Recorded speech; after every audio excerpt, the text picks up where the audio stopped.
Welcome to Trial by Wine. We take a closer look at crimes that highlight how fascinating humans can be. Schmidy, Swanee and Clarkey visit crimes and run them through their jury of three, debating both sides of the case to agree an appropriate, if totally fictitious, sentence. Please be advised, Trial by Wine may include explicit or disturbing content and will include drunken rambling. Listener discretion is advised. All right. Well, it has been some time, hasn't it? How are we? Hello, strangers. Yes, hi. It has been an age. It has. We're just working out. It's about 6 weeks since our last recording because Carla and I both had some surgery and we just haven't been able to, well, I haven't been able to keep my eyes open for about 5 weeks. My boobs are looking spectacular. Mine was actually my nose, so it's not quite as sexy, is it, really? Is it working? Too early to call? Early days. Okay. I can smell, though, so that's that's quite nice. I haven't been able to smell for, I'm guessing, 6-7 years, so that is good. That's something. It's going to take a while. As you say, we're sort of, 6 weeks, and I think mine was so bad that it's going to take a little bit longer. It probably took me 30 years to get it this bad, so it might take a couple of extra weeks to really clear it out. You know, you talked about how you had to go back in and they were cleaning it out and it was really gross. Around the same time, I saw something on TV which was one of these, I think it was called Things That Are Stuck in Me or something. It was just disgusting. It had people who had arrows in them and giant splinters. But one of them had this really significantly deviated septum. And they went up and they pulled it all out. And the amount of stuff that came out was extraordinary. And it was around the same time as you saying they've cleaned me out. And I'm like, I have a feeling I know what that looked like. Gross. Luckily, I couldn't see it, so my eyes could just feel it. But, I mean, it was. They literally put a vacuum cleaner up into my sinuses. And I'm actually due to have it done again tomorrow. Yeah. So that's fantastic. But the thought of that after surgery felt wonderful because I was like, clearing it out. If you've ever had we've all had a blocked nose or sinus at some point, the idea of having that taken out was like, oh my God, I can't wait. But the reality was, oh God, I hadn't actually thought through what that might feel like post-surgery and it being so sensitive up there. And I would say, because I couldn't feel the surgery and I had a great recovery, it hurt more because I was actually sitting with my shoulders up around my ears going, oh my God, get it out kind of thing. So... And they can't flush. Put deadener in it, whatever you want to call it. Oh yeah, can't numb it. Can't numb it out. Yeah. Oh, excruciating. So in some ways, I think my hip surgery has been actually a little bit less disturbing than Carla's nose stuff because for me the drugs are amazing, and so I haven't really felt I haven't felt a lot, but. And, sealing up nicely and all that. So, no, it's all good. Yeah. That's wonderful. Awesome. All right. So, yes, it has been a while, and I suppose we can talk about our news. But I have some news, which is leading me to the only bubbly I have in the house, though, is a bottle of sparkling Shiraz. So that's what I will be drinking today. And I'm just going to prepare to pop this as a little toast because my news is Tony and I have bought a house. Oh, really? Yeah. Awesome. So, wow. Oh my God, that is brilliant news. And you know how hard it was for me to not just tell you both, all of you, but I was like, I'll just wait. I'll do it. I'll give them the big shock. And then we kept putting episodes off. I'm like, am I ever going to get to tell them? Sitting on that news. Oh, it wasn't too bad. We bought it last week. It's in Sunbury, in answer to your question, Clarkey. Oh, brilliant. Yeah, it's a 4-bedroom house on the Riddles Creek side. I'm going side. onto Google Maps. Yeah? Yeah. Is that on Jackson's Hill end? Oh, I don't really know Sunbury that well. Is she in Sunbury? Yeah, Mum's in Sunbury. Deanne's in Sunbury now. Oh, I've got so many friends in Sunbury. Why didn't I move years ago? So if you come down from Goonawarra through that roundabout, go across Jackson's Creek, the bridge there. Straight up it's the from second Goon? Street. Yep, right, straight off. Second Street on your left, go up there. Deanne's on the right and Mum's up the top of the end. Yeah, they'll be like 5 minutes from me because you just keep going from Goona, as they call it in Sunbury apparently, you just keep going straight up the hill towards Riddles Creek and it's before Sunbury ends on the Riddles Creek end, so not far at all. Rightio. So there you go. That's our news. So I'll just that is exciting. It looks like it's a quick run down, not quick run, but a direct run down to the airport too. It is, which is useful for Tony because he does a lot of work interstate. That is really good. Yeah. So cheers. Good job. Cheers. Congratulations. To Schmidy and Tony in their new abode. Now, I see you boys have both got Cokes as well, so I'm judging. Feeling a little rough. Take it easy. Yes, we're keeping ourselves nice today. Yeah. Good plan. And Swanee, you're on the... I'll just tell you what, because it's early for me, and I actually drank alcohol for the first time. Well, I've worked out since we got back from Europe, so that's 10 weeks or whatever it is, maybe 9 weeks. I drank last night for the first time, and it was fine. That's why I look dreadful, because I ended up taking a little bit of a tabby to get to sleep when I got home, and I feel a bit sort of wonky, woozy. Yeah. Anyway. Okay, so who are? I suppose we should introduce ourselves just in case someone's just discovered us. I'm Schmidy. I'm Swanee. And I'm Clarky. And together we are Trial by Wine. Beautiful. Okay, so I am going to tell a little story for us today. I'll just give you a bit of background. So, as you know, recovering from hip surgery, I haven't been allowed to wait there. So I've spent a lot of time in bed and I've watched a lot of TV and, not done much else. And I was watching a lot of trash because I was falling asleep a lot. I thought I'll watch things. It doesn't matter if I, fall asleep in. So I have watched about 4 seasons of Below Deck. And if you haven't watched that, that is an amazing collection of what not to do in people management. It's an industry that hasn't caught up with the rest of the world. It's quite fascinating. But also I've got this other one that I'm kind of weirdly interested in, which is called Naked and Afraid. And that is a survivalist show where they drop 2 people or a number of people literally naked, fully naked, into a very hostile remote environment like Colombian or the Amazon or outback Australia or Africa, so all these different places, and they're allowed to have a couple of survival bits and pieces. Usually they'll have a fire starter and a knife and maybe a mosquito net and a pot, but they only are allowed to have 2 of any of those things, right? So it's very, very limited.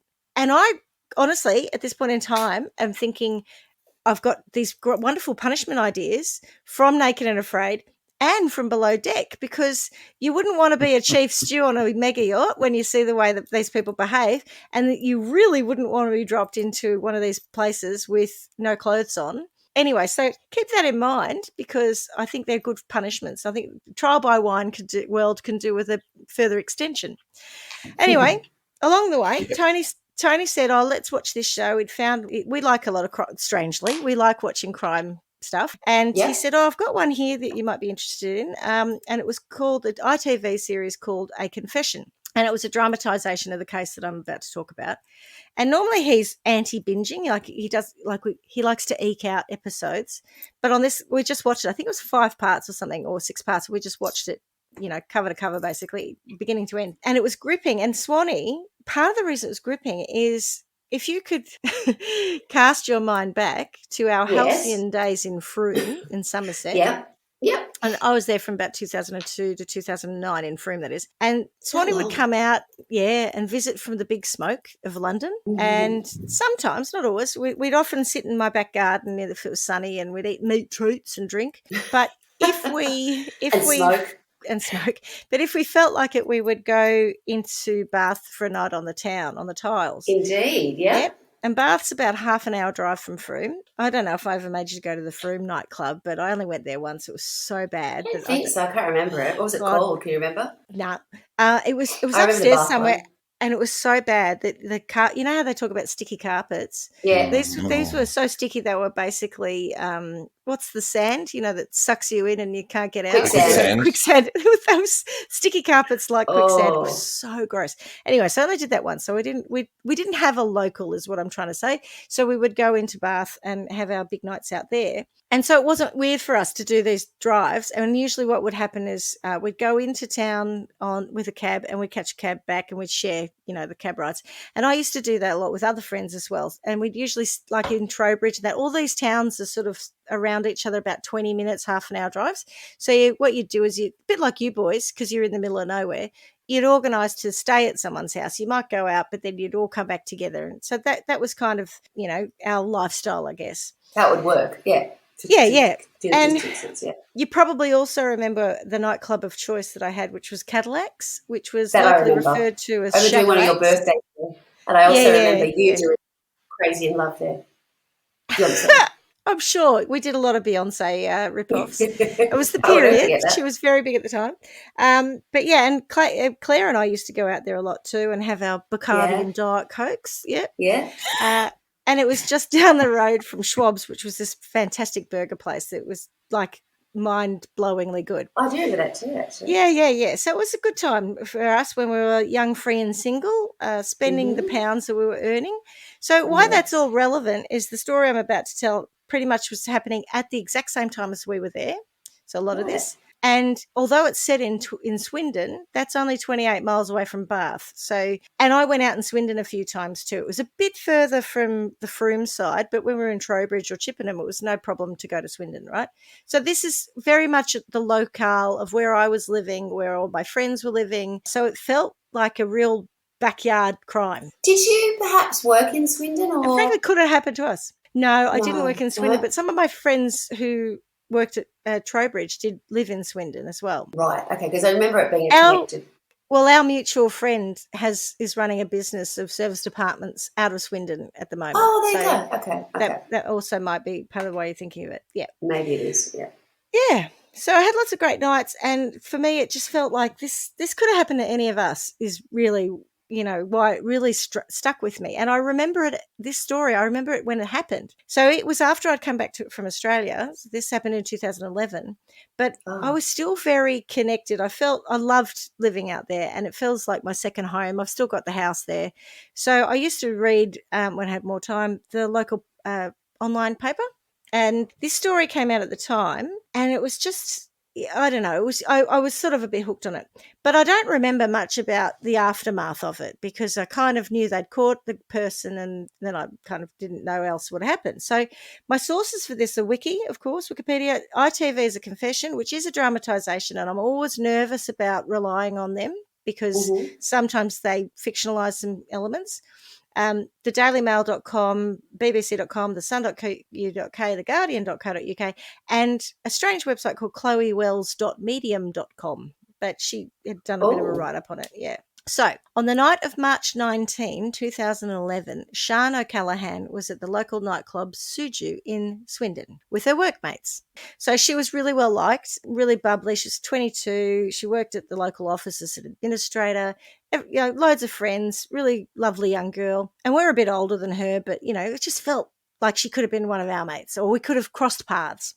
Yep. She'd been having this great time at the nightclub, but at 2:52, because she was a stayer, good on her, she decided to go home. And her flat that she was living at the time was just 800 metres down the road with her boyfriend. Her boyfriend was in the flat, Kevin Reap. But she set off alone. I think a couple of friends sort of said to her, do you want to walk? Do you want to be walked there? She's like, no, I'm fine. And her boyfriend actually apparently had often encouraged her not to walk alone at night and to get into a cab. But it was only 800 metres, 10, 15-minute walk. Would have felt, I always felt very safe in the southwest, so I can imagine that she just would have thought it's no big deal, just another night out. Unfortunately, it was the last time that Sian was seen alive. Her boyfriend Kevin sent her a text at 3:24 a.m, but he got no response from her. And by 9:45 in the morning, Kevin, having called all the friends and family, no one knew where she was. So, and it was totally out of character. So he made a missing person report to the police pretty much straight away. And the police acted on it very quickly. There was none of this kind of, no, you've got to wait 72 hours. They were straight away investigating where Sian could be. Sian was seen on the CCTV footage leaving the nightclub and walking down the road in the direction of her home. She was a bit wobbly because she'd been having some drinks with her mates. And the CCTV was able... Yeah, exactly. This is what I mean. It's just like it could be any one of us. The CCTV footage was able to capture the headlights of a car that was parked, so facing the camera, around 100 metres from the club. The car was there. It turns its headlights on, and that blinds the camera for a bit. So we see Sian walking up the road in the direction of the car.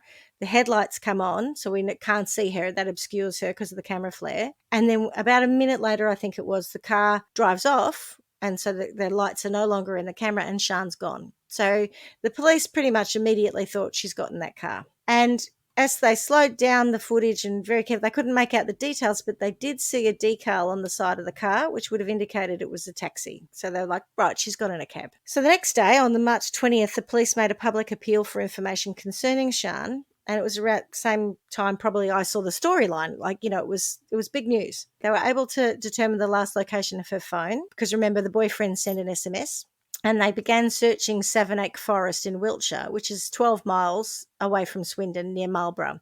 So quite a lot further than 800 metres to her house. And that's, I think they identified that, how they ping towers and that, so they can determine and triangulate and all that sort of stuff. And they were pretty much able to work out that she'd been driven directly there because of the time difference between the text message that was sent that was received in Savernake Forest and when she disappeared. So there's half an hour's between that text message and the CCTV footage, and it's half an hour drive effectively. So they were like, right, she's gone straight there. So on Monday the 21st, 2 days later, Kevin made a tearful plea again to the public, and around 400 people volunteered to search for Sian. And so they joined the police and they did this huge search of Savernake Forest.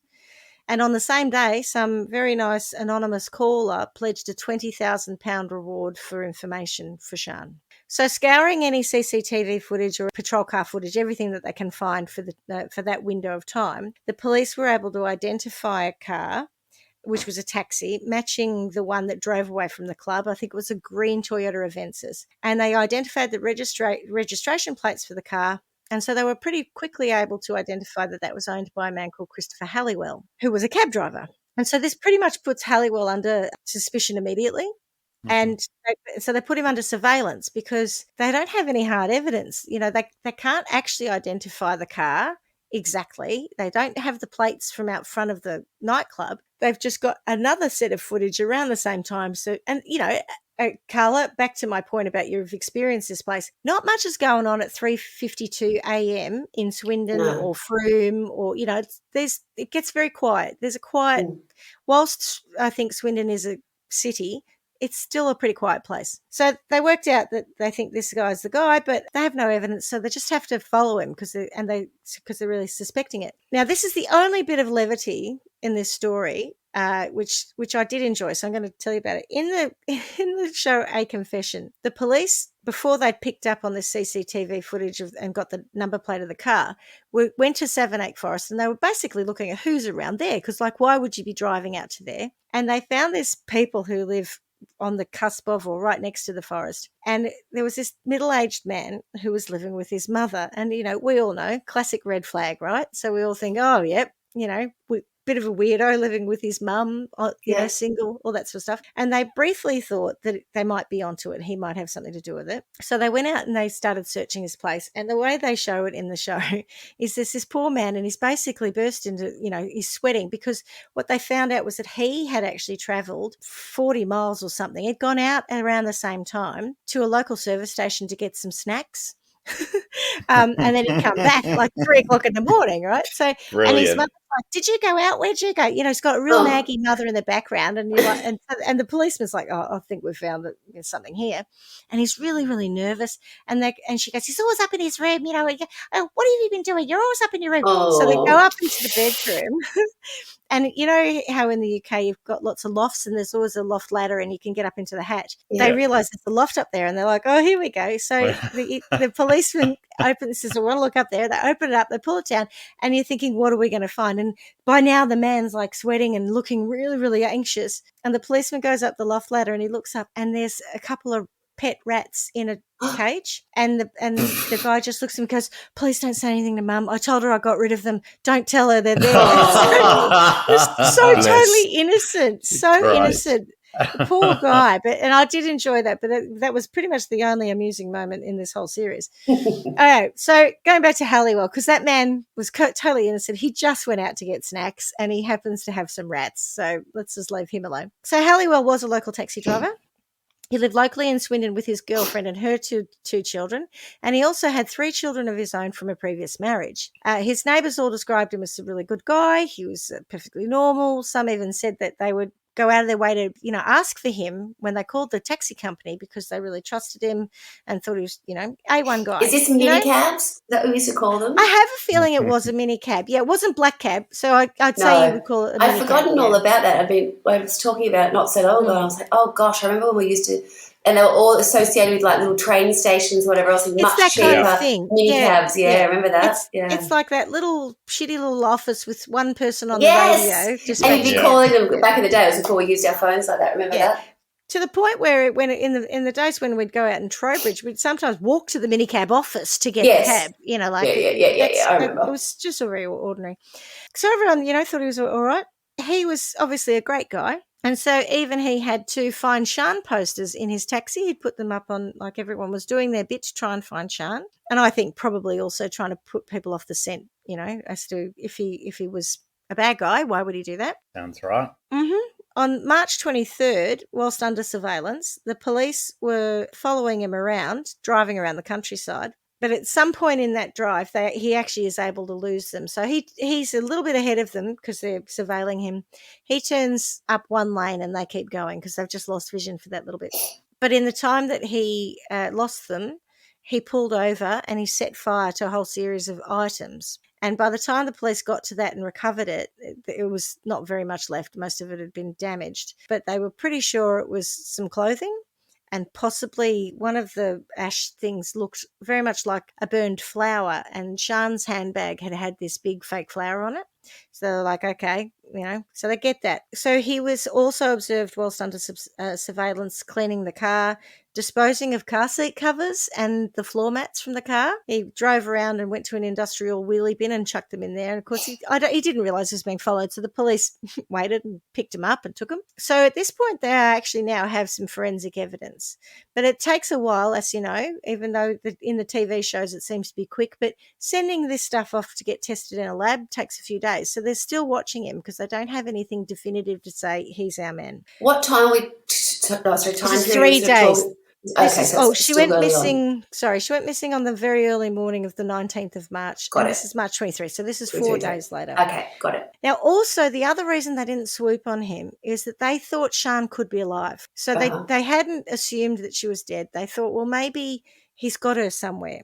And so we'll watch him. So they're following around because, he might go and visit her. And so they're basically keeping an eye on him. But the thing that became a bit of a clincher in this was that they observed him buying, I think it was 4 packets of paracetamol. And no, he didn't just have a bad headache. That's enough. One headache. Oh. Yeah.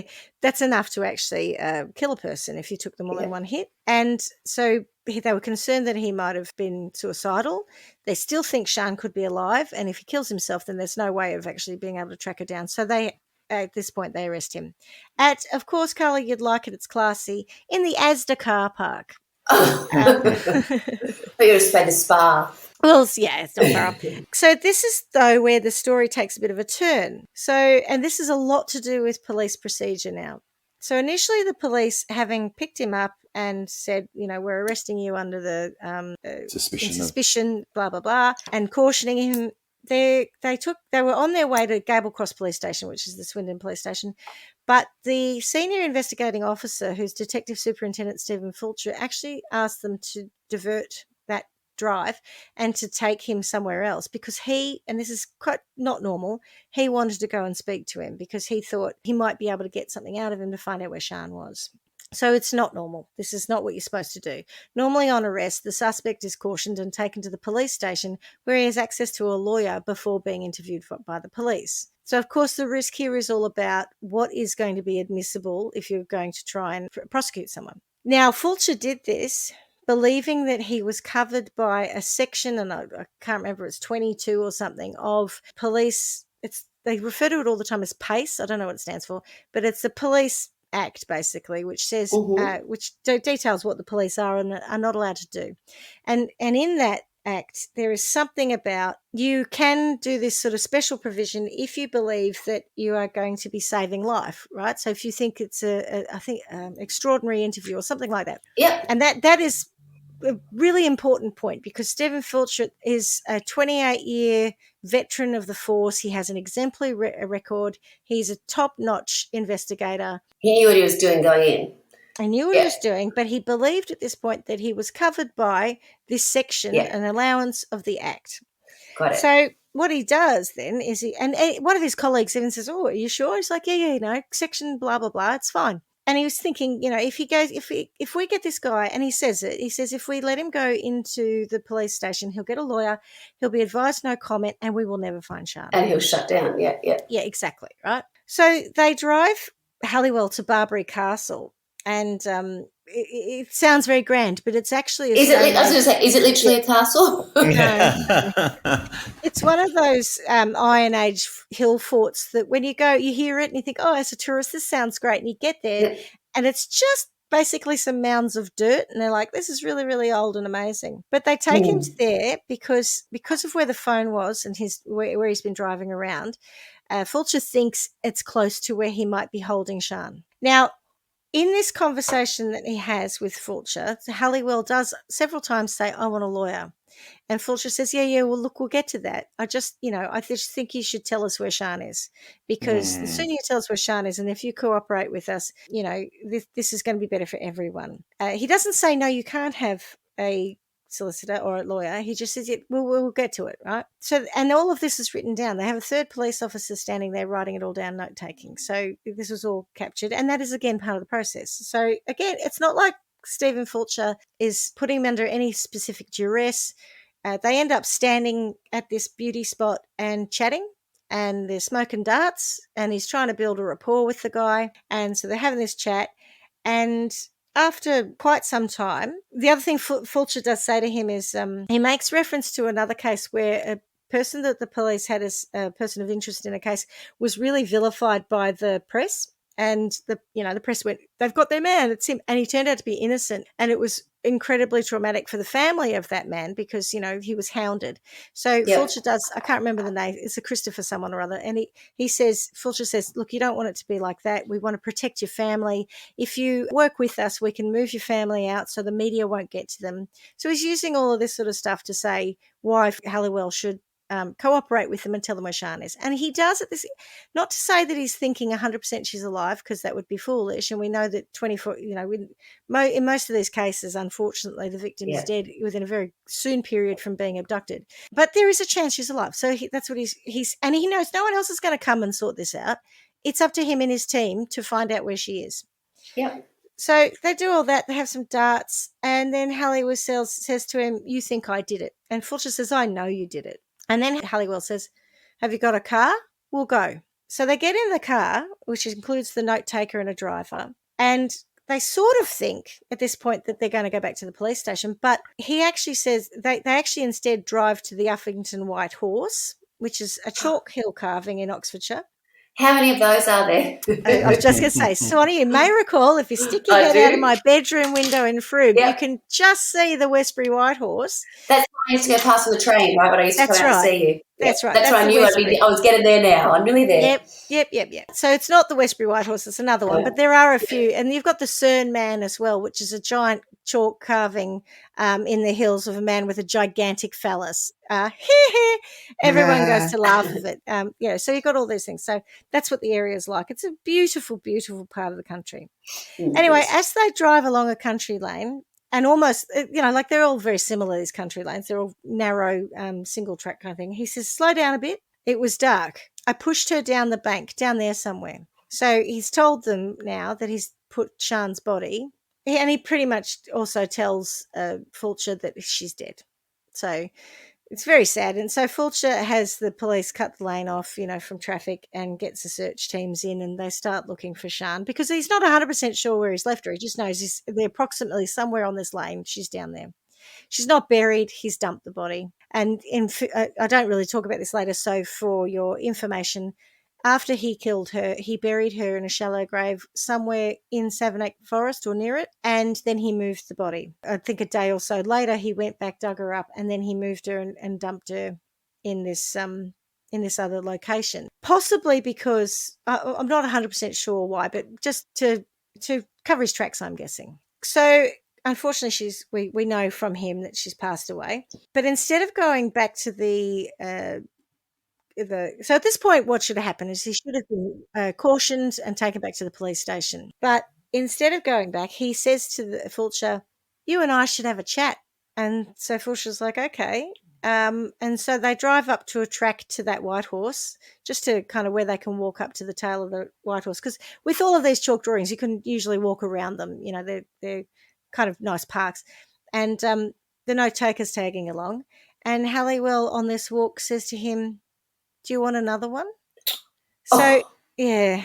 So this is extraordinary, right? So we found the girl that we were looking for, but now he's talking about another victim. So he went on to say he could take them to the burial spot of another victim that he'd killed sometime between 2003 and 2005. So and this is 2011 that this is happening. Again, he should have been cautioned, taken to the police station, but Fulcher allowed him to lead them to where the other burial spot was. I'm not a police officer, and I realise they've got process they should follow, but I would have gone because, you know, we've got another victim. We're in the moment. Why would you not go? Absolutely. Because otherwise he'll get back and then he'll talk to a lawyer and he'll never know where that was and who that was, and he'll say, "Oh, I don't know what you're talking about." Yeah. But it's a no-no in police process. So, and then Fulcher also said to him, "Are there any others?" And Halliwell didn't say no. He said, "Isn't that enough?" So they drove to Gloucestershire. So now we've been in Wiltshire, we've been in Oxfordshire, and we've been in Gloucestershire. And not far from we weren't far from the village of East Leach. And Halliwell then identifies a ploughed field, bit of farmland, in which the body of an earlier victim was buried. And he was able to mark out in steps from the fence, the fence line, where he'd buried her 9 years earlier. Now, at this point, there is a discrepancy. He says she's buried 5 feet under, I think. And when the police dig her up, she's something like 8 or 12 inches. She's much closer to the surface than he said. So the police also held some media conferences. They announced at this point we've got the suspect in the murder of Sian O'Callaghan, and that we've also discovered the remains of another unknown victim. And because he doesn't know the name of it, well, if he knows the name of this girl, he doesn't say who it is, right? So they've found her, they've dug her up. It also would have been difficult to identify this girl because he had removed her head, hands, and feet, and they were never recovered. So the victim in the field. Jesus. Yeah. It's rough, isn't it? It is. The victim in the field was 20-year-old Becky Godwin, or Becky Godwin Edwards. Her father's name's Godwin, her mother remarried. And she was 20 years old at the time of her disappearance. And she was a resident of Swindon. And coincidentally, her family home was basically almost in the same street as Sian's parents' home as well. Becky, as a teenager, had developed a drug addiction. And whilst her family were very supportive, you know, there was none of this cut you off, not having anything to do with you. She, you know, took up sex work to support the habit. She'd run away from home several times. The drug had a hold on her. Yeah. And her mother last saw her in 2002. And her mother, Karen, says, "She told me she loved me so much that she couldn't keep putting me through this hell," meaning her drug addiction. She'd said this in a press conference, and that she was leaving and wouldn't come back until she was clean. So her mother's position from then until 2011 is that Becky's alive somewhere. And she does try to find her. She's constantly trying to see if anyone's heard from Becky or seen her. Tragically, on April 4th, 2011, which should have been Becky's 29th birthday, Detective Superintendent Stephen Fulcher knocked on the Edwards' door to tell her mother, Karen, that they'd found the remains of Becky. What had also happened earlier is that when the police had announced that they found these unidentified remains, Karen had actually called the police because she just had a feeling. She was like, I know it's her. And at the time they were like, no, like there's 420 other people have rung, you know, you're one of many people who think it's your daughter. Don't panic yet, you know. And the other problem was her ex-husband, some of his family had said they'd seen Becky up until 2009. So her mother did believe she was still alive. And her mother didn't know that the new remains that they'd found dated back to 2003. But she had a gut feeling. She was like, this is Becky, I'm sure of it. And Becky had always said she'd come back. She had stayed in contact. She hadn't just dumped her family. So the fact that they'd never had contact since 2002, you know, wasn't, her mother was she'd like to believe that she was alive, you know? Yeah. Anyway, sadly, she wasn't. Now, the other reason they were able to identify Becky was because of DNA on her file, because she had been a sex worker and she'd been arrested prior. And it's, I think from 2001, it became a kind of mandatory thing that if you were arrested and charged and it held up, your DNA was recorded in a database. They wouldn't have even been able to work out who it was otherwise. So, no, I was wondering how that happened. Yeah, and I had to really dig for that. No pun intended. that wasn't that. Because I was like, how did they know? She didn't have any dental records or anything like that. Yeah. And the mother was one of 400 and something people who thought it was their daughter. So how did they work it out? And so that was interesting. So Halliwell was charged with the murders of Sian O'Callaghan and Becky Godwin Edwards. But a court ruled that both the confessions to Sian and Becky's murders were inadmissible because Detective Superintendent Fulcher hadn't followed the correct procedure in cautioning Halliwell. Now, because they had forensic evidence that linked in the car seat covers with blood on them, I think there was blood in the car, like they were able to forensically link him to Sian's case. They were, based on that evidence, able to take that to trial. But they dropped, effectively, the case against him for Becky, even though he'd confessed to it and taken them to the body, because they didn't have any other evidence to link him to it. Or did they? In October 2012, Halliwell went on trial for the murder of Sian O'Callaghan only, and he pled guilty and was sentenced to life with a minimum sentence of 25 years. And the fact that he pled guilty is quite important too, because he doesn't get under any kind of cross-examination. So we don't really know all of the details of what happened to Sian. Right, okay. So because he doesn't really tell anyone. We know what happened, but we don't know what happened, put it that way. And as Becky's case wasn't admitted, her father made a complaint about the handling of the investigation against Fulcher. And whilst Karen Edwards, the mother, was fully supportive of Fulcher and had said all along, if he had done it differently, we wouldn't have found Becky at all. Yeah. So, I don't see him as having done anything wrong. Fulcher was suspended pending an inquiry in 2011. He could have been further investigating Halliwell. He could have been building up evidence that were beyond the confession for the Godwin case. But he was taken off it. The inquiry found him at fault for not following due process, and also that he'd spoken to the media when advised not to, though there is absolutely no evidence that he was told not to by his senior officers, and he has no recollection of being told that. He was quite shocked that that was one of the things he was pulled up for. He was removed from the case, and in 2014, because everything takes forever, somewhere between 2011 and 2014, they gave him a first and final warning for gross misconduct, and the only thing that stopped him being fired was the fact that he had a 28-year exemplary record. I still think it's bullshit, but whatever. It's amazing, isn't it? Yeah, and then he resigned from the Wiltshire Police because they basically stuck him in a room doing some bullshit job and didn't let him return as an SIO, which is, could you imagine you've got this huge career and you've gone up the ranks, you've done your time, you've done your work, to be then put in some crap job somewhere else is just, it's devastating from a career policeman. He also couldn't get another job in the UK because of the press around it. So he ended up, I think, going to somewhere like Libya, some terrible war-torn country anyway, working for a security firm to train police. Like, he couldn't get a job. And when we go back to... Actually a mercenary. Yeah, but think about it, right? When we go back to that case, Praveen Varughese case, and that chief of police got another chief of police's job 5 minutes later.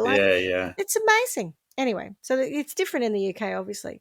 As I said earlier, part of the reason that the original charge against Halliwell for Becky's murder was suppressed was that, other than the confession, they said they didn't have any other evidence linking him to a death. And I said, or did they? Because when they actually went to his house and searched his house and all the rest of it, there were some things that they did. Like he had a shovel, and they took samples off that shovel at the time that weren't tested for several years.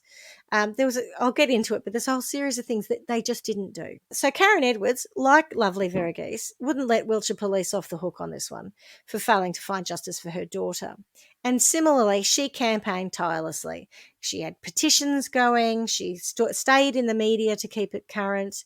She even sought support from, I think, a local member of parliament who then took it up to Prime Minister at the time, who was David Cameron, to review the legislation that didn't allow Fulcher any flexibility in the arrest process. And that appeal was reviewed. It went, from David Cameron down to a couple of other, bureaucrats. And they just said, no, it's fine. We don't see any reason to change it. We think it's fine. So that was very disappointing for them. However, in 2015, the Wiltshire Police advised that they had new evidence that would allow them to charge Halliwell for Becky Godwin's murder. And a different judge supported the CPS and overturned the ruling that the confessions were inadmissible. Now, this is interesting because the first judge who said, no, you can't use any of that, it was her first criminal trial, I think. And this second, more experienced judge said, I can't believe that she did that. These are admissible. And it's one of those hinges. It's like Steve Fulcher's lost his whole career and been, warned and all the rest, saying what you did was gross misconduct. And this other judge is going, no, it's not. It's admissible. It's fine. Yes. Sliding doors moment. Jesus. Yeah. Isn't it awful? Yeah, yeah. As a result of that, though, the Halliwell was charged with the murder of Becky Godwin in February 2015, and the case went to trial in 2016. Now, if you two, and I know you're going to say it's probably more likely to happen to me, but if you two were ever in a predicament where you'll find yourself in court, particularly for a charge as serious as murder, I would advise you to not choose to represent yourself. Oh, correct. It never goes well. No. Excellent advice. Yeah, but it does speak to the narcissism of people who commit crimes like this and then think that they're so smart that they can actually just represent themselves. And of course, he's one of those, and he did attempt to represent himself in the case. The police were able to represent this new evidence, and for the listeners, I'm doing, quotation marks with my fingers, namely forensic evidence of dirt found on the shovel in his garage, which was seized as evidence in 2011. It, lo and behold, matched the very rare form of dirt from the field where Becky's body was found. So they would have had that if they tested it in 2011, right? Yeah. But they also recovered a stash of items. Now, this was a little later. Halliwell dumped in a pond in the village of Ramsbury, which included one of Sian's boots and an item of clothing that belonged to Becky. So again, they had evidence that linked him to Becky. Now, the terrifying thing about his stash was that there's 60 items in it. So, just leave that there for you. And not all of them belonging to only Sian two or things. Becky. That's right, only two things. A witness statement identifying a taxi in the location of Ramsbury at the time of Sian's abduction, and another statement from an RAC worker who attended Halliwell's broken-down taxi around 6 miles from Becky's burial site on the night she was last seen alive, and there is an official RAC record of it, and a statement from Halliwell's GP that he showed up in January 2003 with a broken finger and scratches, which he said from a fight with a passenger. That was on the 3rd of January 2003. He went to the doctor. On the 2nd of January was the last time we see Becky alive. So they had this, though. They didn't follow up on any of it. It wasn't new evidence. They knew about the leads. They knew about the dirt sample. They just didn't investigate it further. Now, I don't know whether it's because they were distracted by the fact that Detective Superintendent Fulcher was under review for his lack of doing a caution, or they just couldn't be bothered, or they didn't have enough money, because apparently there's a funding issue for Wiltshire Police as well. But the witness statements in the end were only taken in 2015. So, but they knew about it. It was all, people had rung up and said, oh, I know this, at the time of Sian's investigation. Wow. So after destroying Fulcher's career, the Wiltshire Police then kindly asked him to return to the UK to give evidence at the trial in 2016. What? I know. When Halliwell... Jesus.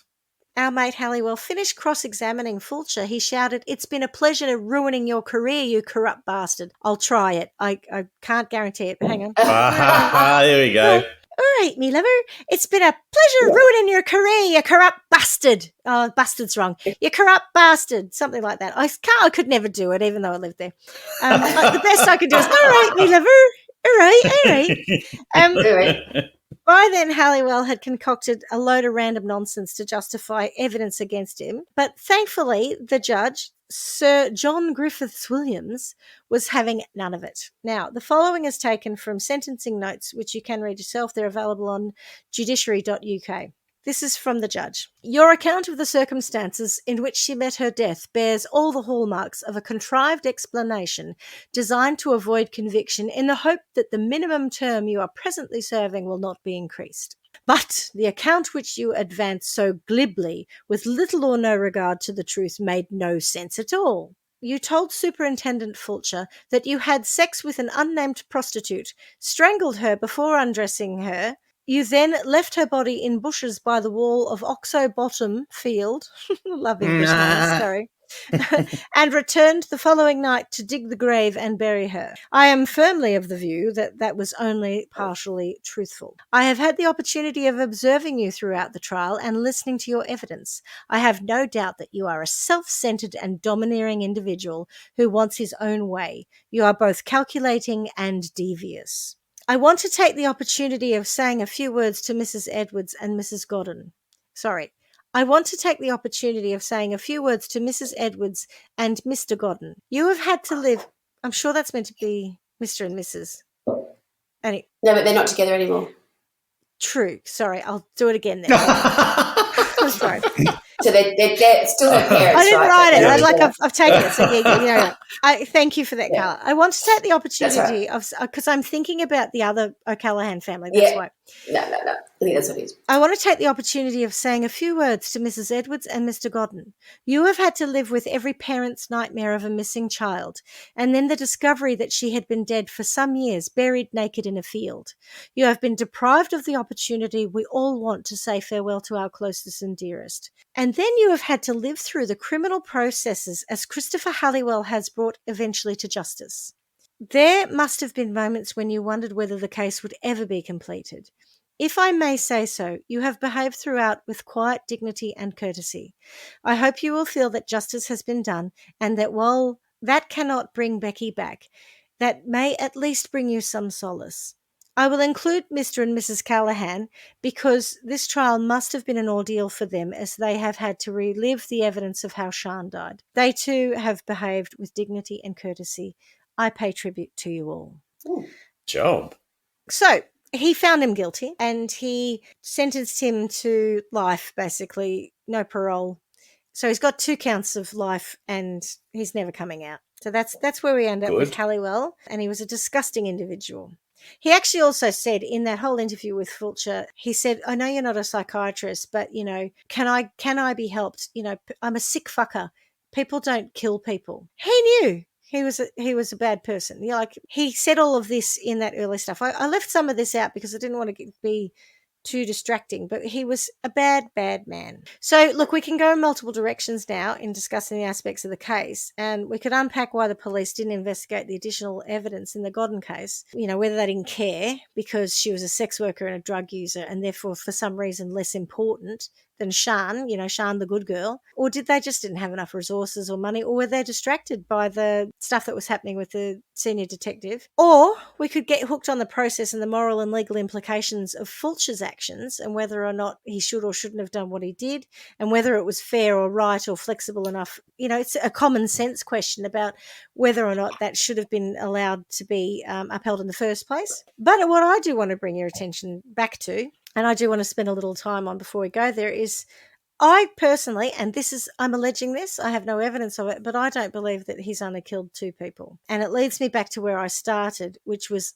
in a nightclub in Bath. So, Swanee, you may not recall it, but back in those days when we went to Cadillacs, my eye, I couldn't help it, was always drawn to an appeal for more information poster stuck on the wall behind the cashier at Cadillacs. And it was pleading for information regarding the disappearance of Melanie Hall. Melanie was a 25-year-old NHS worker who went missing on a night out, last seen in front of Cadillacs in 1996.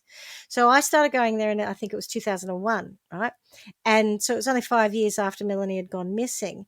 But she caught my eye every time because she had same short blonde hair as me, and there was just something about it. You remember this from that period? Absolutely. Every time I went to Cadillacs, I looked at that picture and I thought, I wonder what happened to that girl. Every single time. It's stuck in my mind. And it connects back to why this case stuck in my mind, because I immediately, I don't know why, I thought, I wonder if he killed Melanie Hall. Oh, God. Right? This taxi driver. Because I remember talking to people who were locals. And there's, what it's like. It's a country town. So there's always, whispers and suggestions of what could have happened. And I remember someone saying, maybe one of the bouncers had been involved.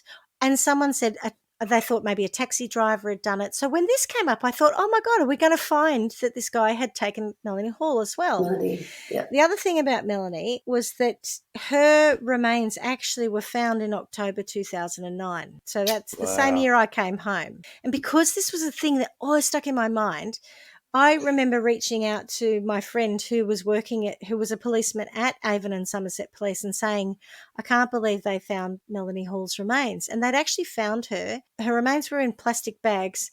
I don't know if she was dismembered, but she was left on the side of the M5. Jesus. On the way up to Thornbury, I think is the name of the town. And I used to always think as you drive along these motorways, you've got miles and miles and miles of sort of country land and these ditches on the side. And apparently Halliwell himself said to someone when he was in prison, oh, you never know what's out there. There could be all sorts of things on those roads. So, again, this is one of the things that I'm not the only person who thinks there may be a connection between him and Melanie Hall. And that statement is one of the things that makes people think, did he have more to it? But when you consider his MO for the two crimes that we do know he committed, in both cases, he took young girls who were out off the street, basically, late at night, on their own, vulnerable. He took them very quickly to somewhere else, generally outside of the county that he was in. Remember I said how we'd gone to Wiltshire, Oxfordshire and Gloucestershire? Yeah. That was because they've got different police forces. So a bit like America, you've got the Avon and Somerset police who are in Avon and Somerset. So that's the jurisdiction where my house is. But where this whole place I'm talking about is kind of on the cusp of three different jurisdictions. You've got the Wiltshire police, you've probably got Dorset police somewhere as well. You've got Avon and Somerset and you've got Gloucestershire. So it's not hard for someone like that to put the remains somewhere else in a different county for a different police group to be working on. Now, what's interesting in this is Stephen Fulcher, who's obviously retired from the police, he has mentioned that he thinks that there's probably a high likelihood that this guy's killed upwards of 30 people. Like, remember the stash of 60? Remember the 60 items? Yeah. If there's two bodies and 60 items and two of them match the two bodies, it sort of sounds to me like there's 58 other bodies. Mm. Yeah. He's got a trophy for each of them. Why can't they test them for DNA? And you see, he was very smart. He dumped them in a pond. And part of the issue with them taking so long to retrieve them and do anything with them is a lot of the forensic evidence is degraded because they've been dumped underwater. But again, it goes back to the question, why were you not on this? Why could you not see you have a serial killer here? Exactly right. He'd done time for burglary when he was younger.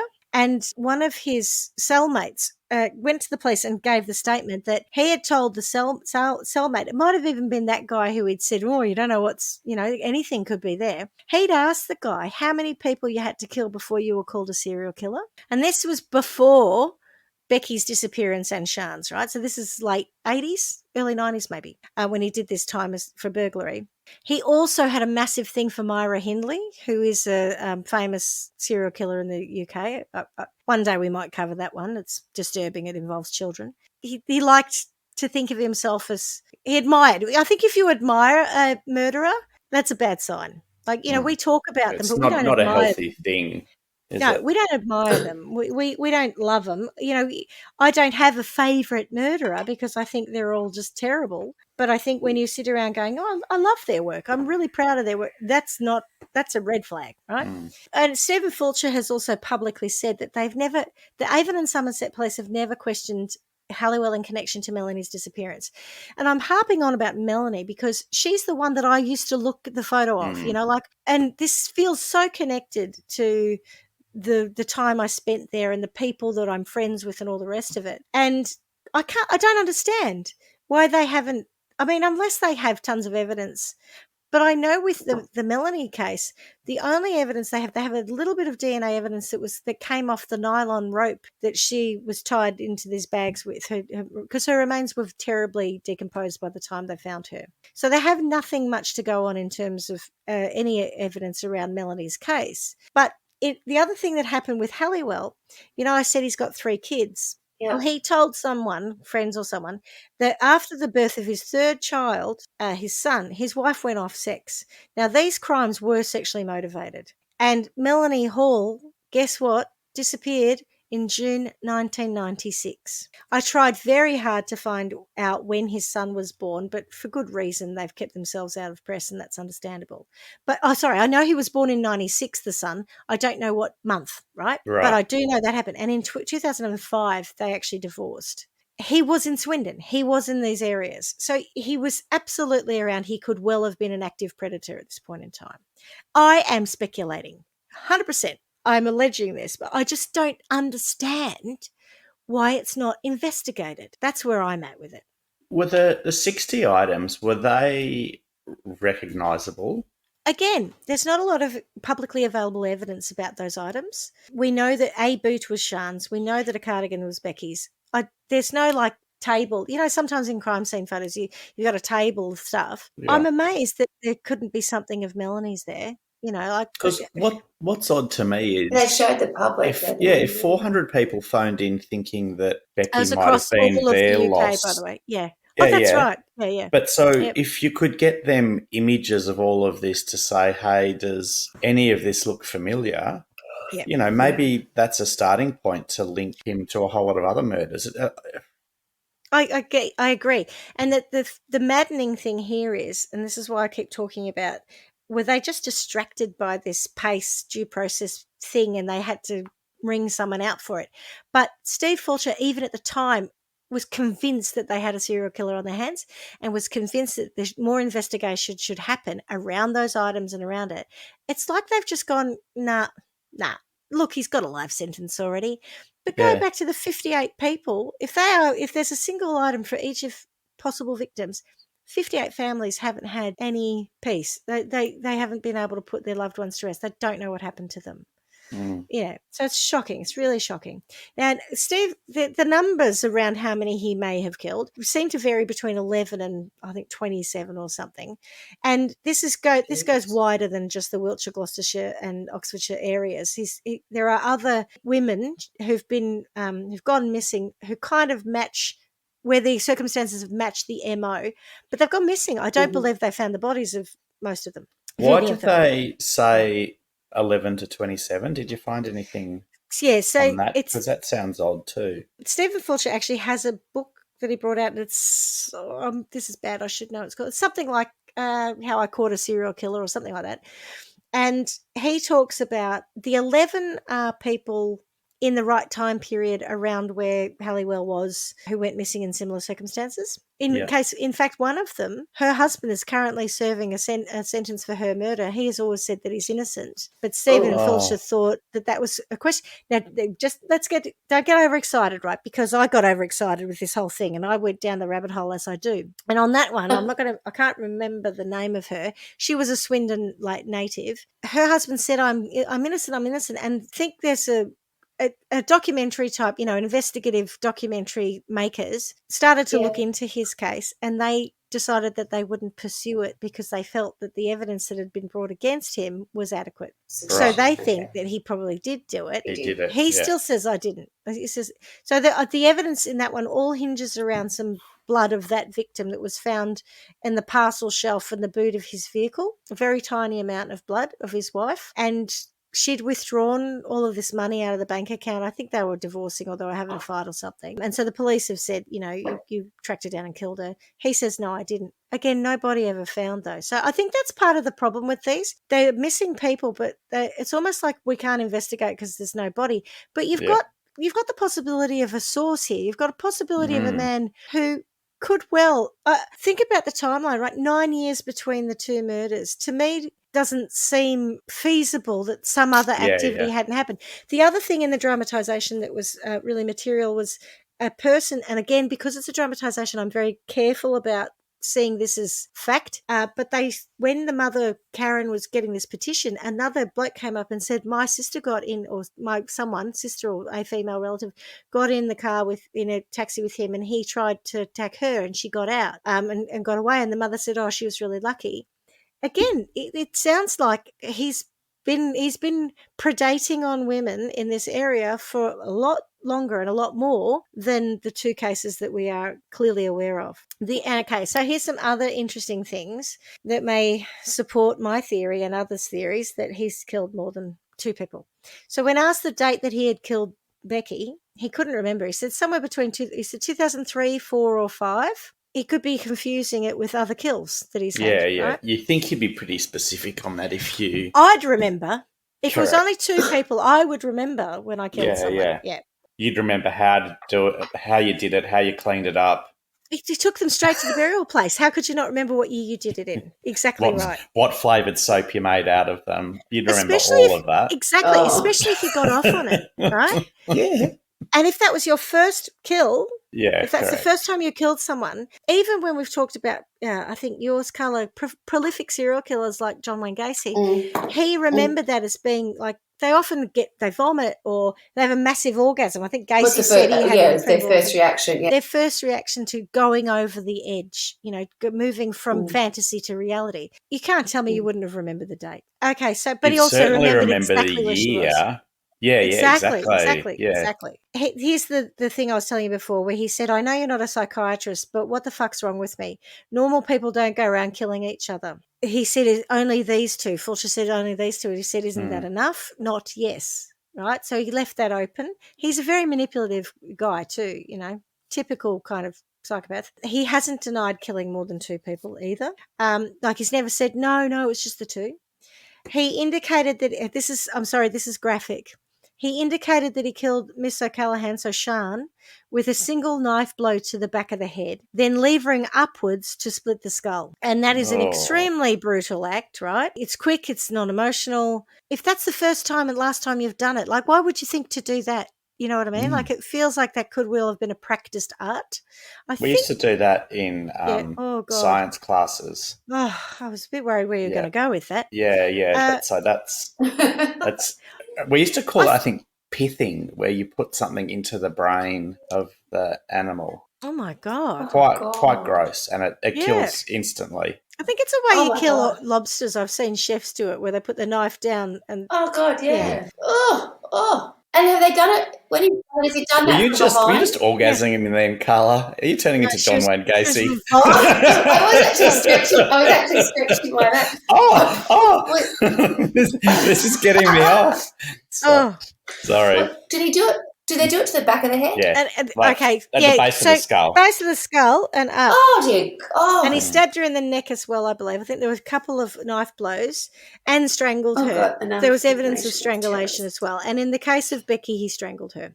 Because that's the thing. If you're a cab driver and someone gets into your cab and it's a situation whereby, it takes you somewhere and you strangle the person to kill them, that is a different setup than having a knife that's sufficient to kill somebody when they get into your car. Do you know what I mean? You're ready to act. Oh, yeah. And if you're doing something, knowing that that's going to be self-effective and doing, this traumatic thing where you're stabbing in the base of this. He's never said, she gave me...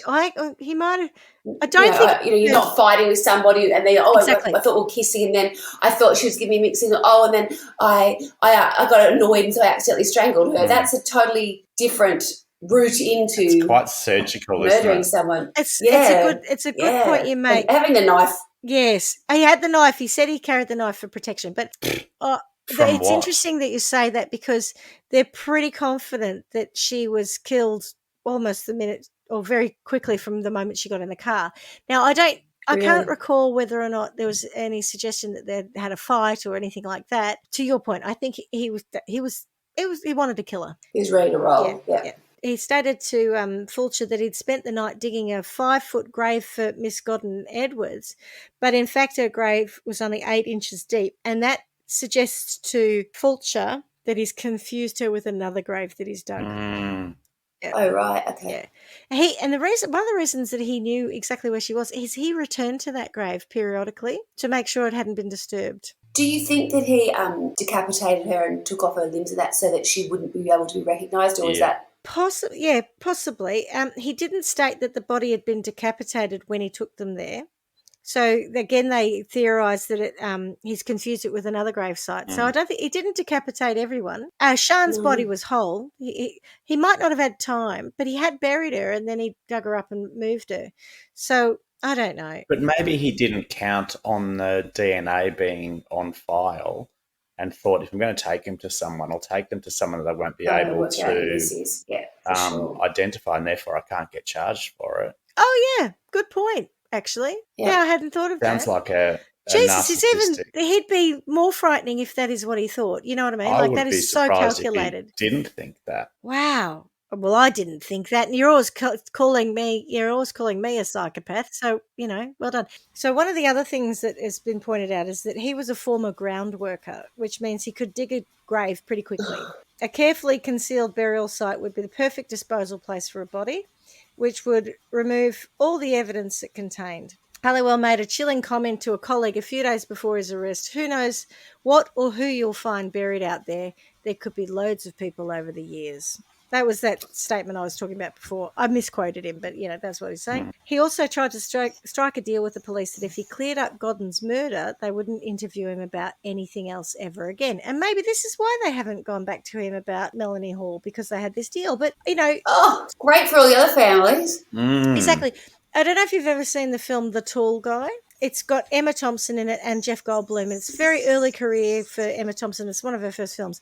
And he plays an American in London. So you'd enjoy it. It takes the piss out of musicals. It's a funny film. But she's a nurse. And at the end, one of the end scenes, he runs into the hospital to say, I'm really sorry, I love you, blah, blah, blah. Big romantic moment. And she's in triaging, emergency, and there's a man on a trolley next to her, and he's like, nurse, can I have some painkillers? And she turns to him, and this is the relevant bit, she turns to him and says something along the lines of, I won't direct quote it, but she says, no, when you decided to put a vacuum cleaner pipe up your bottom, you negated, my responsibility to treat you well, or something like that. And this is what I feel like, when you decided to murder two young women, you negated all your rights to not be asked about other murders. To do a deal. A criminal psychologist concluded that Halliwell obtained sexual gratification from killing women. Now, there was no evidence of actual, sexual penetration with Sian's body, but her stockings that had been pulled down and her pants had been cut open. So it looked, whether he'd been interrupted or whatever he was doing, it was pretty evident that it was sexually motivated. And sex being the basic urge of man, apparently, it is unlikely he was able to satisfy this overwhelming urge by only committing 2 murders over 8 years. And that goes back to, that's it. If this is a sexual turn-on for you, once every 8 years is probably a pretty long dry spell. Yeah, exactly. Several Swindon sex workers stated he was a regular user of their services and that he became aggressive on multiple occasions and was obsessive about some of them. A pair of knickers were recovered from his garage, which didn't belong to anyone on the premises, and this took on added significance later in the investigation. Again, whose are they? We don't know. And then you've got the cache of property, which was in an 8-foot deep pond in Woodland in Ramsey, Wiltshire. It included, here we go, this is the cache, a shotgun, 60 items of women's clothing, including a pair of boots that belonged to Sian and a cardigan that belonged to Becky. Come on. It's suspected it was a trophy store. Suspected. Yeah. Fuck. Yeah, duh. And he used to go back there quite a lot. And so that's not an unusual behaviour, as I understand it, from some serial killers, that they return to either the scene of the crime. They often show up when the police are investigating. They sometimes like to help the police with their investigations. Yeah. His returning to the grave site of Becky is also about, reliving the moment and that sexual gratification. But unfortunately, since this was 2011, we're now 11 years later. He certainly. How was that found? Do you know, Schmidy? Did he? No, I don't know. It's a great question. Where was it? In a pond? Did you say? It was in it. They had to dive for it. It was in this 8-foot deep pond. I think someone may have rung the police and said a grounds person had seen him there. So I think someone tipped them off and said, "I've seen him there." And then they looked and they found it. I think that's how it was found. But wow. I'm not. I'm probably, now I say it, 80% sure that's what happened, but not 100. Okay. Anyway, for now, he hasn't had another twinge of conscience, unfortunately. Maybe he hasn't killed anyone else, but I find that hard to believe. So that is my story, of the very sad story of the deaths of Sian O'Callaghan and Becky Godwin Edwards. They had their whole lives ahead of them until, to use his own words, some sick fucker murdered them. So whilst he's in prison, I just really feel sorry for the families and friends who lost their loved ones. And, they had to go through all this crap about judicial manoeuvring. And I feel sorry for Stephen Fulcher. By all accounts, he's the polar opposite of a defective detective. He's a very good detective. And I do think that Wiltshire Police did him a great disservice. And to that end, on the 2nd of September, 2 weeks ago from when we're doing this, in 2022, so very recently, the Wiltshire Police have formally apologised to Becky Godwin Edwards' family for their failing to adequately investigate her murder. Surprise, surprise. According to a report by the Independent Office for Police Conduct, IOPC, flaws in the way the investigation was handled between 2011 and 2014 meant that Halliwell was not prosecuted for the murder of Miss Godwin until 2016, after a campaign by her mother, Karen Edwards, finally ended in the killer being handed a whole life sentence. That's right. A citizen had to do the job. IOPC Regional Director Catherine Evans said, "Our investigation found serious failings in the way the force handled the murder investigation after the initial charges relating to Becky's murder were dropped in February 2012. In our view, the issues that arose stemmed from a combination of systemic weaknesses within the force at the time, as well as individual shortcomings. Our investigation indicated that no one in Wiltshire Police took responsibility for ensuring that the murder inquiry progressed effectively." No shit, Sherlock. She added, "The force at the time allowed a fog of confusion to develop regarding who was in command. This led to the murder investigation stalling, a lack of appropriate reviews, and obvious lines of inquiry that were potentially capable of securing Halliwell's conviction being overlooked." So there you have it. But did Fulcher get an apology? Nothing. No. See, I don't get that. I thought you were going to say that when you went on to talk about Becky's parents. No, they apologised to Becky Godwin's parents. Yeah.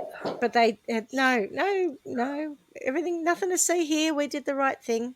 And what I think is the most interesting thing is that if the second judge hadn't overturned making the confessions inadmissible, I think it's fair enough to continue that line to say, no, like it was a judge found it inadmissible, you did the wrong thing. But the fact that it then became admissible evidence would argue that he didn't do anything wrong. So what do you think, guys? Good story. Yeah, it is. Really interesting. I'm shocked at so did you say it was the judge's first case? First criminal case. So I believe that she obviously, she might have been seeing, I don't know, divorces or something else, civil stuff. Yeah. It was in passing. I haven't read it. It was in the show. That to me is just so significant. You're dealing with something that shouldn't be so subjective. That almost should be black and white as to whether or not that stuff can be allowed or not. Yeah. That whole thing about how restrictive it is and cautioning comes from some other thing that happened. It came into legislation after the police had done something really bad, and I can't remember the complete circumstances, but it's a bit like an IRA bombing. Or in my head, they basically coerced or did something to push some people to say that they'd committed a crime, and that had been found to be a massive failing. And so the legislation had changed to tighten it up so that police couldn't. They had to do it under caution. They had to do all this stuff. Yeah, no, I understand that. It's just a really interesting double-edged sword, though, isn't it? Well, no, I think it's important to have laws like that. But I guess what I'm saying is that, if you are investigating and someone starts saying to you, "Do you want to find another one?" You're not going to say, "No, I don't. Yeah. Let's go back." Sure, hold that thought. Imagine being, you often hear about courts not supporting police, and sometimes for good reason, but God, this bloke, what was he supposed to do? Just say, no, actually I don't. Imagine if that came out back in the police station and this bloke's not going to tell him now.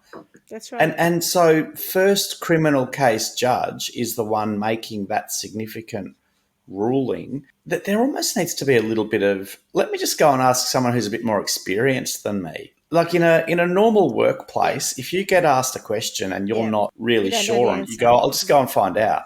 Mm-hmm. I just feel like that decision for the first, she's 100%. Pretty bold in being comfortable ruling that out, knowing the impact of doing so. Yeah, it's really interesting.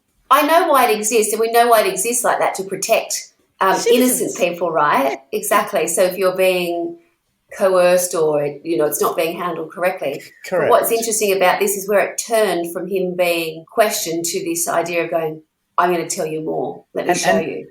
Yeah. And that's exactly what he then did. It didn't then switch back to him tricking them. Do you know what I mean? He didn't go, I'm going to show you then, but now I'm not. It was like, I'm going to show you, and I did. Yeah, and 100% though, once he got back to the actual police station and had a lawyer, he claimed up he's never given them any evidence. Of course he was going to do that. Yeah. No, I know, but that's the point. You're right. If they had gone back, he would have clammed up. The investigator called it correctly. He said he'll go no comment. 100%. We will never find out. But so I think there's a real systemic problem with the legal system where, a work experience criminal judge gets to make those decisions. Like, that's what it feels like. Can I just phone a friend? Like, I'd like to seek some other counsel on this. Like, I don't know. There must be a way where you don't have to be the one who knows everything. I'm sure they can, can't they? I don't know the answer to that. I just always assumed you would. Of course they can. Of course they can ask a colleague to say, what do you think about this?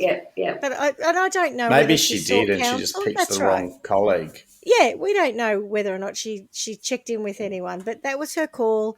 Then another judge, because this does happen, said, that's nonsense, Correct. If the police were saying you did these other 58, didn't you, and then he confessed to them but didn't give any evidence to suggest, you'd go, all right, we're not going to take that on board. But he's taken them to where the body's buried, for God's sakes. Like, I mean, it's yes, you're right. And if he took him to somewhere that he said there's a body and they dug the whole, acre field up and there was nothing there, he's a time-wasting arsehole. It's correct. Exactly right. So, Schmidy, where are things at now? Like, is it, obviously we're talking about the fact that you particularly feel like there could be links to many other missing girls, persons, whatever. Where are they at? Is it in the general public that there's talk of him potentially having done more? Well, yeah, I mean, I'm not the only person, and I'm not a journalist by any stretch of imagination, but there are plenty of journos who've said the same thing. Stephen Fulcher, the ex-detective himself, even the guy who took over the case. So there was this sort of gap from 2011 to 2014 or something, where eventually someone else took it over, and he thinks the same. He thinks, no, there's more to it. The issue seems to be that Wiltshire Police are very underfunded, and I read something that they've put £40,000 against, continuing an investigation into other possible crimes of Halliwell. £40,000 would pay for nothing. Like, it's not enough. But what's interesting about that is, this goes to your point before we were talking about Gloucestershire. What was the other one? So Avon and Somerset. Wiltshire. And I don't understand why Avon and Somerset. Why are they on it? Yeah. Well, unless it's to do with this deal that he cut initially saying, I'll tell you about these two, but I'll never talk about anything else, so don't even ask me. Unless it's to do with that, and there is some kind of thing that makes them have to... What, a bro code? I don't know. Yeah, exactly. It feels a bit weird, doesn't it? All right. Yeah. It's okay. Well, cool. I wish you hadn't done that, but now we're stuck. Yeah. Oh, now I'm bound. Honour amongst criminals and police. I don't know. I don't get it. Yeah. Oh gosh. Even without his input, though, it sounds like they could make some pretty good investigation into. It's difficult. Like they know the circumstances of, or when people went missing because they've been reported, and they maybe have some items of clothing. They should just do a freaking roaming exhibition of all the items of clothing so people can go and see. Or at least go back to the families of the people who are missing and say, does any of this look like it belonged to your loved one? Just get someone to drive around in a van with all of that clothing and say, hey, look familiar? I absolutely don't know whether they've done anything or they've just... Because Avon and Somerset seem to have said, Halliwell's not our man. Some statements, there were a couple of witness statements at the time that Melanie Hall went missing that said that she'd been involved in an altercation or a fight with a guy. There's a description of him, doesn't look anything like Halliwell. And so they're really interested in that person. But they seem to have gone, it's all about this situation. We're talking about a case that was in 1996. It just seems opportunistic, doesn't it? 25 years ago. We've got a victim and we've got a serial killer. Let's just do a little bit more investigation there. He's in prison. Where's he going to go? Or he might not tell you anything.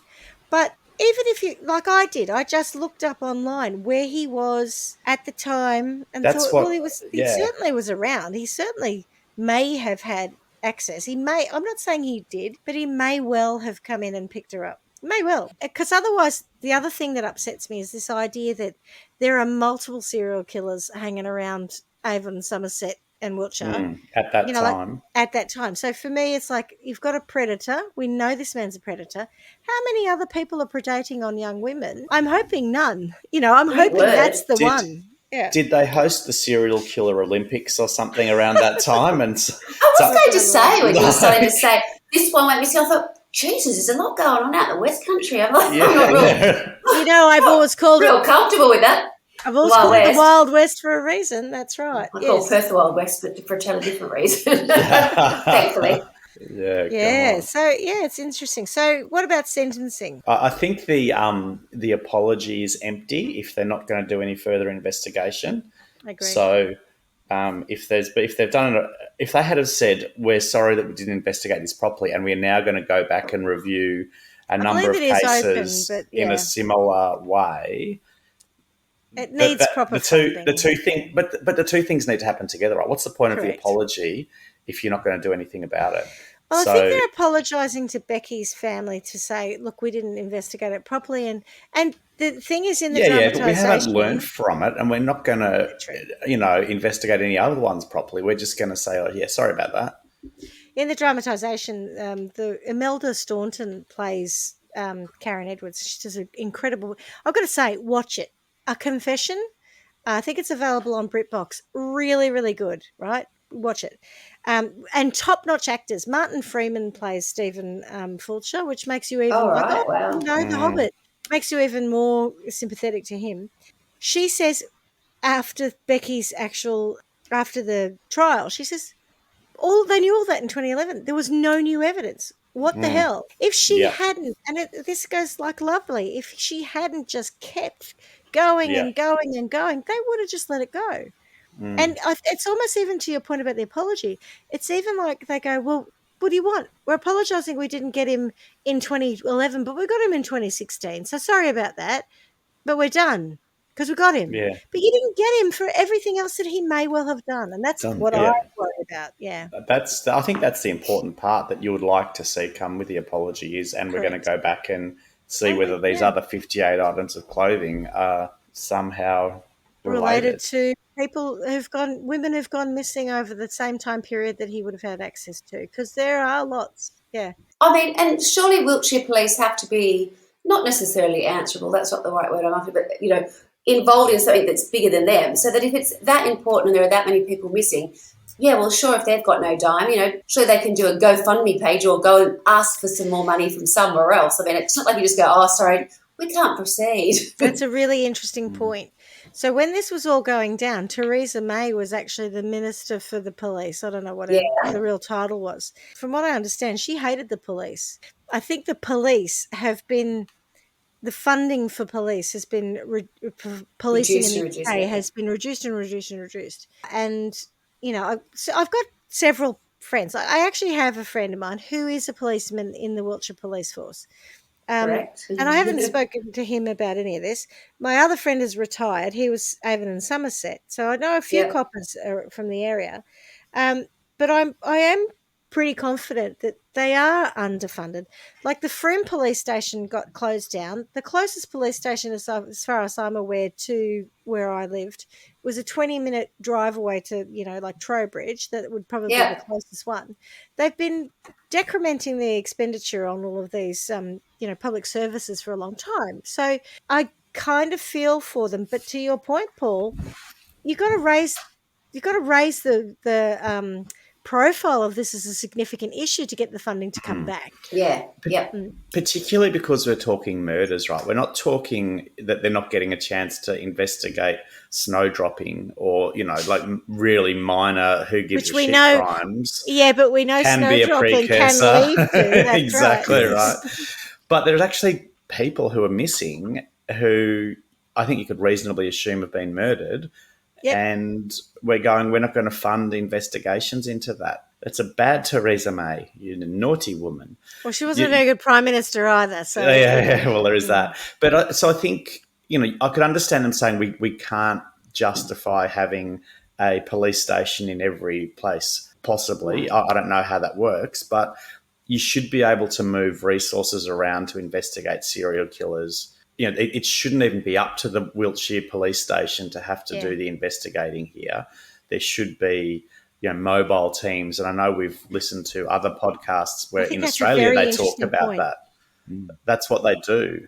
It's not, you're right. It's not about the local police station or the local police force. Why would it be? There should be a national... A response. That's what I was sort of suggesting before. It's like, I don't understand if it comes down to, look, sorry, Wiltshire police can't afford to, proceed. It's like, okay, so who's going to pick up the slack? Who's overseeing all this? Scotland Yard. Yeah. I don't know the relationships of Scotland. I don't know what, you know what I mean? I don't know if Scotland Yard has any, and the Met has any, I don't know how it's the jurisdiction. Exactly. I just think that if you've got a person sitting in your prison that you could be putting a pin in every now and then to find out if he knows more about other people's disappearances, you should be. Simple as that. Interesting. In the back of his head. And then reef it upwards, I feel like we just got onto sentencing, but yeah, pretty much. So he's an ass. Awful. He's an animal. I can't stand that shit. No, seriously, like. I don't love him. I think he's just deplorable. There's nothing in this story really that's surprising. It's just another man who looks at, young women, particularly if it's sex workers and so like that, as someone who's easy prey, and off they go, take them. It's awful. It wasn't just sex workers, it was anyone. I know, and I know she wasn't the other. But I'm saying, with the one who was Becky, things like that. And we don't have clarity on potentially the others that he may or may not have murdered, but, none of it's... I think there are a couple of sex workers in the list of possible I bet there is victims. But there was like a chef, there's mothers, like it's just women. I think it's just women taken in vulnerable, like women suddenly in vulnerable situations taken easily. It's really his MO. Yeah. It sounds like he gets a real joy out of killing people too. Like not picking Sian up and her being almost dead straight away, isn't that what you said? Yeah. Like, I just want to pick her up and kill her. That's... Yeah, he's ready to act straight away. One of the other things I didn't mention, because I was really conscious of time, he actually turned... So all of these taxi companies have scanners to know where your cab driver is. So he turned it off and he should have gone home and he hung around for, an hour or something later. So to what you were just saying... Absolutely. Looking for a victim, looking for someone, as I said, to predate upon. You're right. He wanted to kill someone, and that's how he got his sexual jollies, and he was out to do it. I mean, just have a wank, for God's sake. I know. Just fucking kill yourself. I thought you said then, he just had a wank, for God's sake. And I went to say, how did you? And then I went, oh, she just said, I'll have it. And I was like, what did they know that? It won't make you blind, and it might stop you murdering people. Far out. So, I'm going to ask again. What are we going to do? With his sentence? Well, I feel really sorry for Stephen Fulcher. Right? I do. I think he acted morally correctly.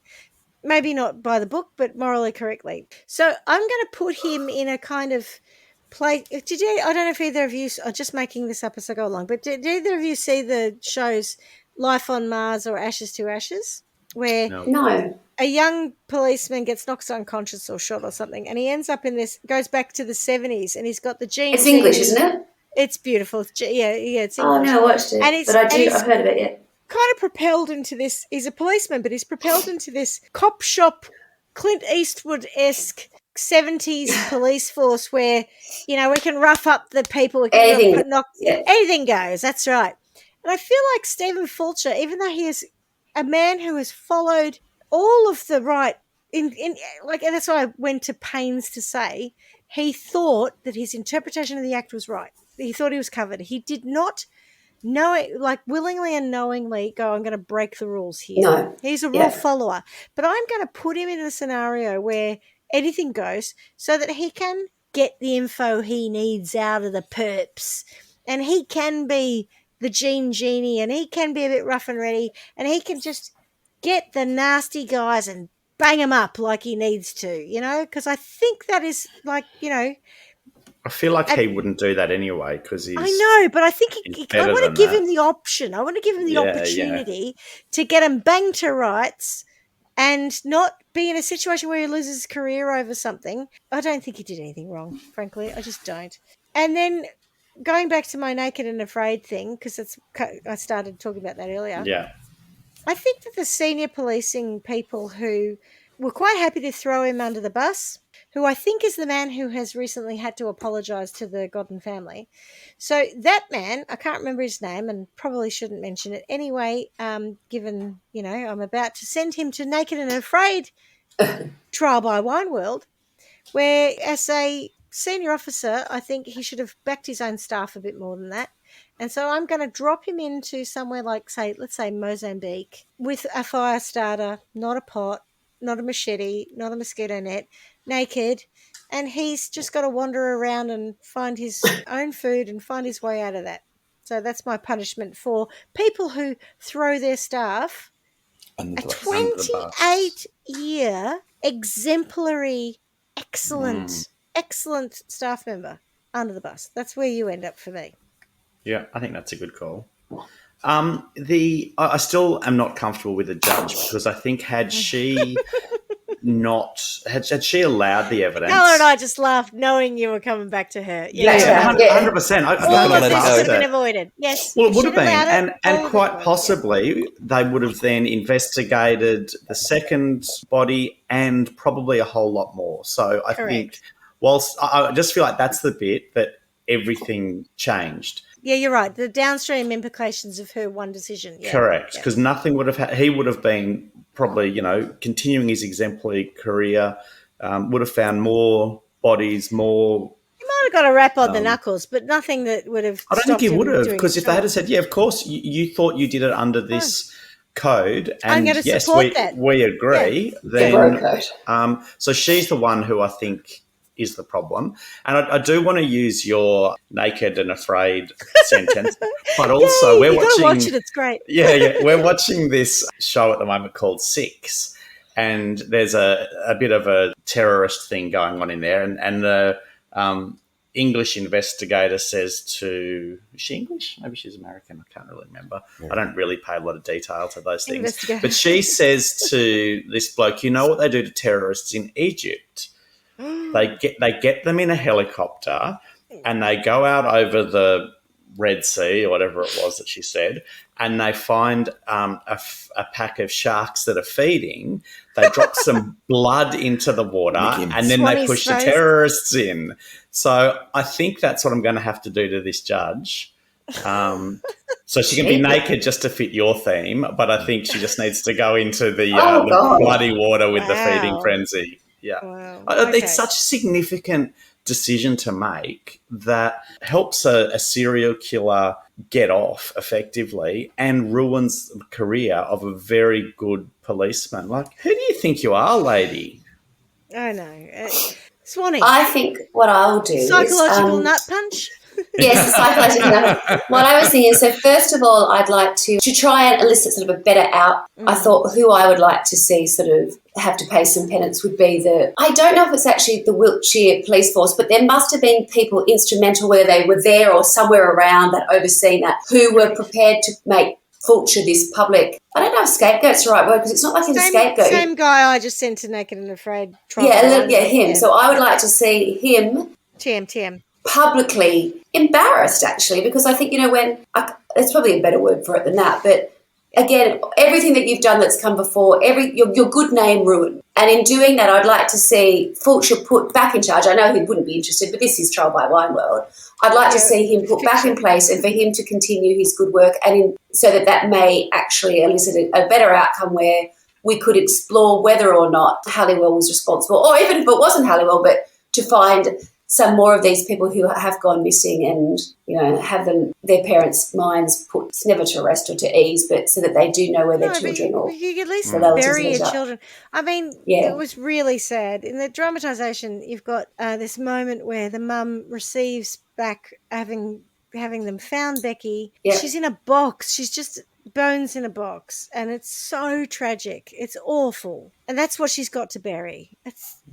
We're talking about the possibility of up to 58 other people, other families, and it's Wiltshire Police's responsibility, you're absolutely right, to work on that, to investigate, to do more. Yeah. I totally think that is. Now, obviously, the other person that I would like to sentence is Halliwell. Good on you. And I just can't think of anything bad enough for him, frankly. But it's a little bit like that. So what I would think of is, because I don't want to say anything bad enough, I want it to have longevity. So I was thinking that idea, and I mean, we've all been in a situation where we've been utterly terrified, right? Don't know it's different things to different people, but that moment where the adrenaline kicks in and your emotions so heightened and things are not going to go well, and it is a split second thing. I would like for him to feel that, like, in a way that for eternity, that he feels like he's being hunted, or I think you keep using the word predator. Don't be afraid. Let's chuck him in there. Yeah, put a few lions in, a few tigers. Whether it be that someone is about to get into a car and someone's about to knife him in the back of the head, but that sheer terror that, you know, when it happens and it goes up and then your body then reacts to it and you then come down and you're shaking, but that sudden terror. I'd like him to really have to endure that feeling, because that's what, you know, he's quite comfortable with doing to others. Dishing out to everyone else, I would like to think that both, I mean, not like to think, I'd like to think that this didn't happen, but I choose to think that both Sian and Becky died very quickly and, you know, didn't. And then what he did to them afterwards was not something he did to them, because they were, they were gone. They were gone. Okay, so you're just going to put him somewhere where he. I guess it would be in Trial by Wine World, where it's just his house of terror. He feels like he's hunted, and it's he's going to be murdered. I don't necessarily, that doesn't necessarily happen, but it's this state of terror. Yeah. All right, so thank you for coming with me on that journey. It was a bit dark, I know, but it's really interesting, and I enjoyed what I enjoyed about that story was we've done a few US stuff, and I'm not. It's really a balance. That I tend to do a lot of that. Humans get it wrong. It doesn't matter where you're from and what country you're from, and processes and some of these, you know, bureaucracies will get in the way of justice in the long run in all justice scenarios. So, you know, this is we are not here to slate any particular country or police. We'll do it all equally. We do it it's equally, balanced. Yeah. But also, my heart goes out to the families. It's a shocker, yeah. And as I said, I feel very personal about this because it feels like stomping ground. It's my that's my hood. It's my it is. Yeah. So thanks for that, guys. Thank you. And we're back in business. We're back and miss you already. Can't wait for the next one. Absolutely. Bye. Bye. See you guys. Ciao. Bye. Thanks for listening to Trial by Wine. You can contact us at trialbywine@gmail.com. Please rate, review and subscribe to Trial by Wine on Apple Podcasts or wherever you get your podcasts. If you'd like to support us, you can become a patron at www.patreon.com/trialbywine or visit our website www.trialbywine.com to donate to us. Your support will help us cover many more cases and apply wacky sentences. We really appreciate you listening and hope you tell everyone about us. Our cover art is by John Christo and music is by Beauchamp from pixabay.com.